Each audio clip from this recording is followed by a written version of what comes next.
Assalamualaikum warahmatullahi wabarakatuh. Kembali lagi bersama saya Sri Dewi Rahayu Nurgianti, mahasiswa Pendidikan Sejarah UPI Angkatan 2019. Pada kesempatan kali ini, topik yang akan kita bahas yaitu Satu Nusa, Satu Bangsa, dan Satu Bahasa.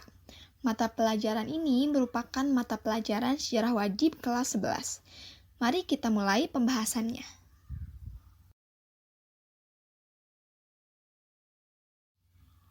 Indonesia merupakan negara yang multikultural. Setiap daerah memiliki budaya dengan ciri khasnya masing-masing.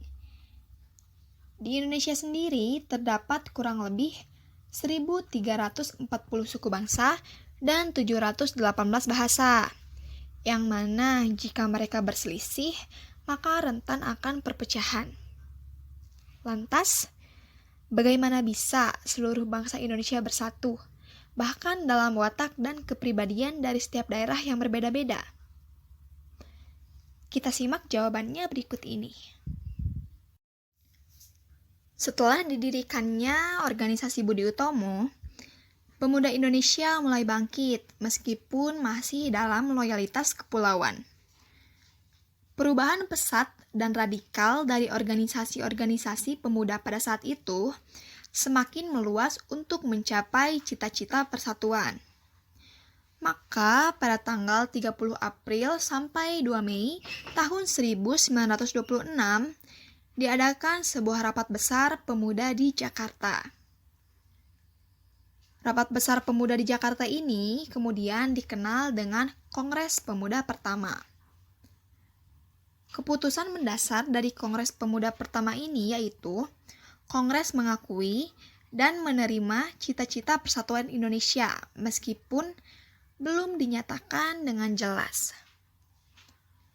Sebagai tindak lanjut dari Kongres Pemuda Pertama ini, Jong Java, Jong Sumatranan Bond, Jong Minasa, Jong Celebes, Jong Batas, Sekarukun, Jong Ambon, dan Komite Kongres Pemuda Pertama mengadakan sebuah pertemuan pada tanggal 15 Agustus tahun 1926. Pertemuan ini belum membawa hasil yang berarti.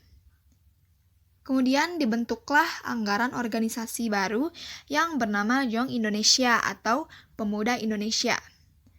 Organisasi baru ini bertujuan untuk menanamkan cita-cita persatuan Indonesia. Pada tanggal 28 Oktober tahun 1928, Kongres Pemuda II pun dilaksanakan di Gedung IC. Gedung IC ini merupakan tempat kosan milik etnis Tionghoa.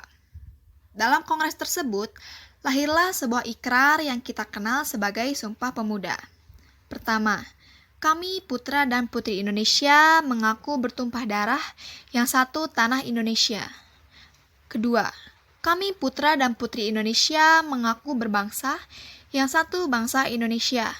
Ketiga, kami putra dan putri Indonesia menjunjung bahasa persatuan, bahasa Indonesia. Peristiwa Sumpah Pemuda yang dilaksanakan pada tanggal 28 Oktober tahun 1928 ini merupakan puncak pergerakan nasional serta tekad untuk membela nusa, bangsa, dan bahasa. Tak lama dari peristiwa ini, dibuatlah sebuah lagu yang berjudul Satu Nusa, Satu Bangsa, dan Satu Bahasa. Lagu ini diciptakan oleh Liberty Manik. Liberty Manik merupakan seorang penyiar radio RRI Yogyakarta. Lagu ini diperdengarkan pertama kali melalui radio pada tahun 1947 dan selalu diputar saat mengenang peristiwa Sumpah Pemuda. Pada intinya, karena adanya peristiwa Sumpah Pemuda, seluruh rakyat Indonesia bersatu di bawah tanah, bangsa, dan bahasa. Jadi, meskipun berbeda-beda suku, berbeda-beda bahasa, seluruh rakyat Indonesia tetap satu nusa dan satu bangsa dari Sabang hingga Merauke. Terima kasih telah menonton video ini. Sampai berjumpa kembali pada video-video berikutnya. Wassalamualaikum warahmatullahi wabarakatuh.